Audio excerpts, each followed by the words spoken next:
What are some words that come to your mind when you think about the word empowerment?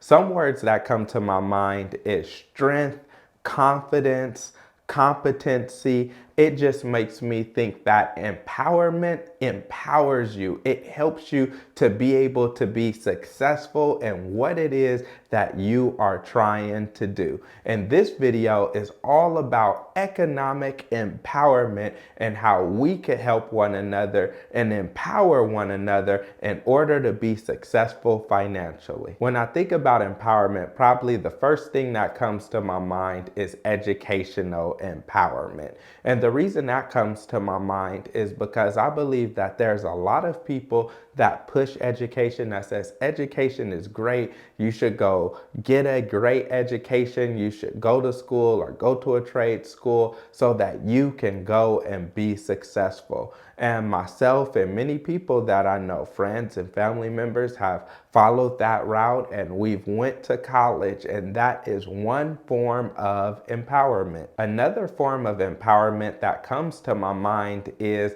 social empowerment, and that's making sure that everyone has access to the same resources, that there is a level playing field for everyone. That's talking about equity and diversity and inclusion, and making sure that everyone is included in the American dream and that everyone has a chance to be successful at whatever it is that they pursue at the rate of anyone else who is pursuing that same thing. And I think that there are many systems that are in place, many initiatives that are going on right now to help with social empowerment. Not that social empowerment is great right now, but it has been getting better and better each and every year. But for me, what I'm passionate about is economic empowerment.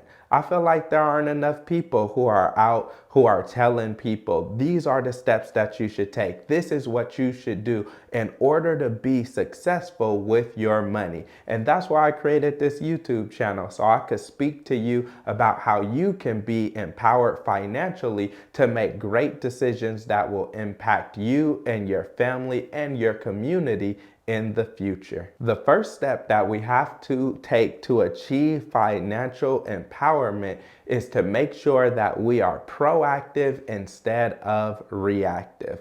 The number one problem that I see with people with managing their money is that they've done it reactively. They've reacted to what they wanted, or they reacted to what they've seen, or they reacted to their bills instead of being proactive and thinking about things ahead of time. So for example, what someone may do is live paycheck to paycheck, and they wait till their car breaks down, and once their car breaks down, they're stressed and they're worried about how they're going to pay for that car. That's someone who is being reactive. On the flip side, someone who is proactive is going and paying bills, but along the way they know, hey, one day there's going to be an emergency. Hey, one day I might get a flat tire. Hey, one day I may need a new battery. One day I'll need an oil change. So they already put money to the side to make sure that they take care of their needs when an emergency comes. Because it's not a question of if you'll have an emergency that requires financial assistance. It's a matter of when you will have that financial emergency. And the difference between someone in a financial emergency and someone in a financial inconvenience is someone who is prepared financially by having an emergency fund. So when it comes to all your decisions financially, you want to make sure that you're ahead of those and that you're not behind them, so that you're being proactive and not reactive to what's happening to you. There's three types of people. There's people who watch it happen, people who make it happen, and people who don't know what's happening. Because you're watching this video, I know you're not a person who doesn't know what is happening, but I know you know who those people are. And you don't want to be a person who watches it happen. When it comes to your finances, you want to be proactive. You don't want to wait till you get into a bad situation to figure out what you're going to do financially. You don't want to wait till you retire to figure out what you're going to do for retirement. You don't want to wait until that vacation comes up till you figure out how you're going to pay for it or which credit card you're going to put it in. But instead, you want to be a person that makes things happen. That means that you're controlling your finances and your finances are not controlling you. There are only 5 things that you can do with your money. You can spend it, you can save it, you can invest it, you can give it, or you can lose it. And how well you do these 5 things will determine how successful you are with money in the future and if you're able to meet your goal. So that means you need to take care of your spending habits, make sure that you're saving money, investing in the right things, that you're giving generously, and that you're not losing your money to frivolous things or to scams or people that are trying to put their hands in your pockets. So the first thing that you can do on your journey of financial empowerment is to continue to gain financial literacy. And I know you're doing that because you're watching this video right now, which is a step in the right direction. And I want to encourage you to continue to watch the videos that are on this channel because they'll tell you all about the things that you need to do in order to be financially empowered. One of the things that we'll talk about is we'll look at your financial vision because you have to know how to create a financial vision. If you don't know where you're going, then how will you ever get there? Not having a financial vision is like somebody going on a road trip without having a destination. You don't know how to prepare for it. How much money do you need in the bank? How much gas are you gonna need? How long does this trip take? Do you have enough money in your savings to finance this trip? There's so many questions for someone who will just hop in the car and say, I'm just gonna drive until I can't drive anymore.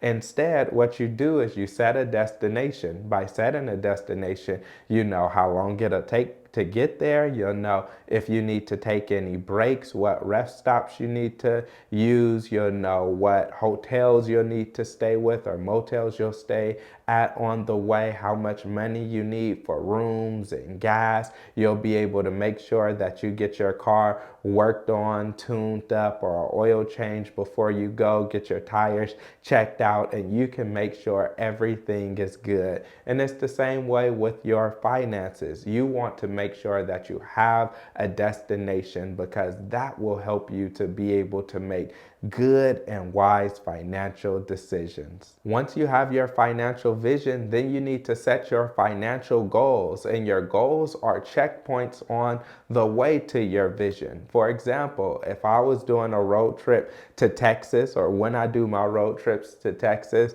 I say, well, first I'm going to get to Los Angeles, and I'm going to get to Arizona, and then finally I'll go and make sure that I hit Texas, but I have my goals, and I say, oh, my goal is to get to Los Angeles. Now my goal is to get to Arizona. Now my goal is to get to the tip of Texas. Now my goal is to get to my destination. In the same way, if you want to achieve your financial vision, your occupational vision, any vision that you have in life, then you should definitely set goals. So it's important for you to set smart financial goals so that you can achieve your vision. Then, once you set your goals, you have to have your strategy. Your strategy is your plan to achieve your goal. So financially, what that would look like is creating a budget to make sure that your budget line up with your priorities so that you can hit your goals, so that you can live out your vision.